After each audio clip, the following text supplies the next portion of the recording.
ఎన్నికల వేళ రైతులపై వరాల జల్లు కురిపించేందుకు రాష్ట్ర ప్రభుత్వం సిద్ధమైంది.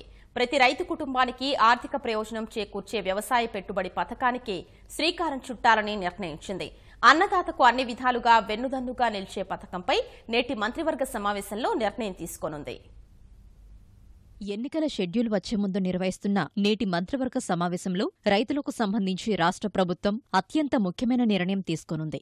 రైతులకు మేలు చేసేందుకు ఎంత ఖర్చైనా వెనకాడకూడదనేలా ముఖ్యమంత్రి ఆలోచన చేస్తున్నారు. ఆ మేరకు పంట పెట్టుబడికి రైతులు అప్పు తెచ్చుకునే అవసరం లేకుండా 3 ప్రతిపాదనల్ని అధికారులు సిద్ధం చేసినట్లు సమాచారం. భూమి ఉన్న రైతులకు ప్రయోజనం చేకూర్చడం, కుటుంబానికి కొంత మొత్తం అందించడం, సాధారణ రైతులతో పాటు ఉద్యానవన రైతులను కలపడమనే ప్రత్యామ్నాయాలతో నివేదిక సిద్ధం చేసినట్లు సమాచారం. తెలంగాణలో అమలు చేస్తున్న రైతుబంధు పథకాన్ని కూడా అధికారులు పరిశీలించారు. అయితే అక్కడ కేవలం భూమి ఉన్న రైతులకు మాత్రమే ప్రయోజనం చేకూరుతోంది. తెలంగాణతో పోల్చితే ఆంధ్రప్రదేశ్లో సాగు విస్తీర్ణం అధికం కావడం, కౌలు రైతుల సంఖ్య ఎక్కువ ఉండడాన్ని రాష్ట్ర ప్రభుత్వం పరిగణలోకి తీసుకుంది. అందువల్ల భూమి ఎవరి పేరిట ఉందనే అంశంతో సంబంధం లేకుండా సాగు చేసే ప్రతి రైతు కుటుంబానికి కొత్త పథకం ద్వారా లబ్ధి చేకూర్చాలనేది సీఎం ఆలోచనగా తెలుస్తోంది. దీనివల్ల కౌలు రైతులకు కూడా ప్రయోజనం చేకూరుతుందన్నది చంద్రబాబు భావన.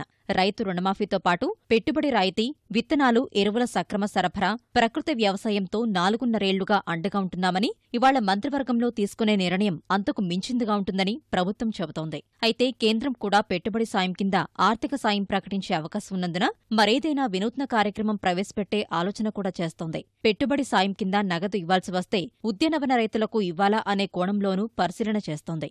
ఎకరాకు 6,000 రూపాయలిస్తే పడే భారం, అంతకంటే పెద్ద మొత్తం అందిస్తే రాష్ట్ర ఖజానా ఏ మేర తట్టుకోగలదనే అంశాలపైన ప్రతిపాదనలు సిద్ధం చేసినట్లు సమాచారం.